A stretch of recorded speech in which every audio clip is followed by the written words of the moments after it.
Mohammad Ali Ismail rocket launches और जमीन पर मार करने वाले कई मिसाइल हमलों का जिम्मेदार था। इजरायल और हिजबुल्लाह के बीच जंग जारी है। इजरायल लेबनान में मौजूद हिजबुल्लाह के ठिकानों पर हमला कर रहा है।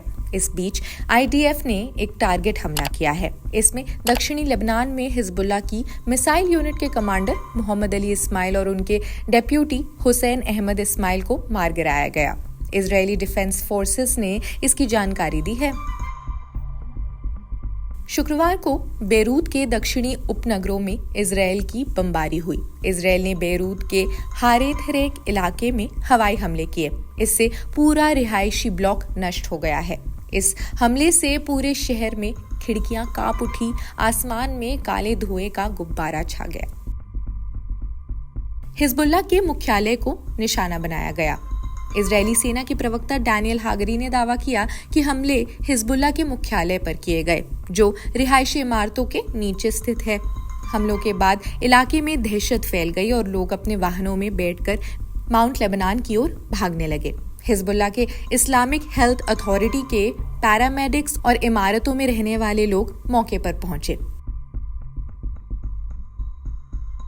लेबनान के स्वास्थ्य मंत्री ने जानकारी दी कि कुछ इमारतें यहां पर बसी बसाई थी। अब तक 2 लोगों की मौत हो चुकी है और 50 से ज्यादा लोग इसमें घायल हुए हैं। इसमें से 3 की हालत गंभीर है। सरकारी न्यूज एजेंसीज के अनुसार हारेथरेक इलाके की 6 ऊंची इमारतें मलबे में तब्दील हो गई, जो पिछले 1 साल में बेरूत में हुई सबसे बड़ी तबाही है। इजरायली मीडिया के मुताबिक हमले का लक्ष्य हिजबुल्लाह के महासचिव हसन नसरल्लाह थे, जो खबर है कि इमारतों के बीच एक बंकर में ही छिपे हैं। इजरायली सेना ने F-35 विमानों का इस्तेमाल कर 2000 टन विस्फोटक गिराए। इजरायली ब्रॉडकास्टर्स ने भी बताया कि नसरल्लाह घायल हो सकते हैं, लेकिन बाद में कहा कि उनकी मौत की संभावना है। वहीं ईरानी न्यूज एजेंसी तस्नीम ने पुष्टि की कि हसन नसरल्लाह और हिजबुल्लाह के प्रमुख हाशिम सफी अल दीन सुरक्षित हैं। बेरूत में ईरान के दूतावास ने इस हमले को खेल के नियमों में बड़ा बदलाव बताते हुए गंभीर परिणामों की धमकी दे दी। इसके बाद दूतावास ने कहा कि यह हमला इजरायल के द्वारा एक खूनी नरसंहार है और इसके गंभीर परिणाम होंगे। विशेषज्ञ मानते हैं कि इस हमले से इजरायल ने पारंपरिक युद्ध के नियमों को नजरअंदाज भी कर दिया है, जिससे इजरायल हिजबुल्लाह का ये जो संघर्ष है, इसका एक नया चरण भी शुरू हो सकता है।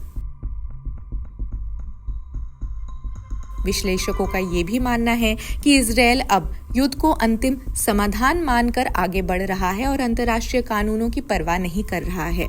शुक्रवार को ही हिजबुल्लाह के नेता हसन नसरल्लाह को कथित तौर पर बेरूत के दक्षिणी क्षेत्र में एक इजरायली हवाई हमले में निशाना बनाया गया। इजरायली सेना अब भी जांच कर रही है कि क्या नसरल्लाह उस हमले से प्रभावित हैं।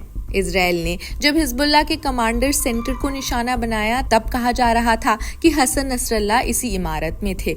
हालांकि अब तक इसकी पुष्टि लेबनान की ओर से नहीं की गई। इजरायल के प्रधानमंत्री नेतन्याहू अमेरिका यात्रा पर थे, लेकिन बेरूत में हिजबुल्लाह के हेडक्वार्टर्स हमले के बाद उन्होंने तुरंत अमेरिका यात्रा समाप्ति की घोषणा भी कर दी। वो अपने देश इजरायल लौट आए। इस बीच अमेरिका ने लेबनान में सीज फायर की अपील की है। खैर, अब तक की जानकारी इतनी ही। बाकी अन्य खबरों के लिए भी आप जुड़े रहिए जनसत्ता के साथ और इससे जुड़ी सभी खबरें भी हम आप तक पहुंचाते रहेंगे। शुक्रिया।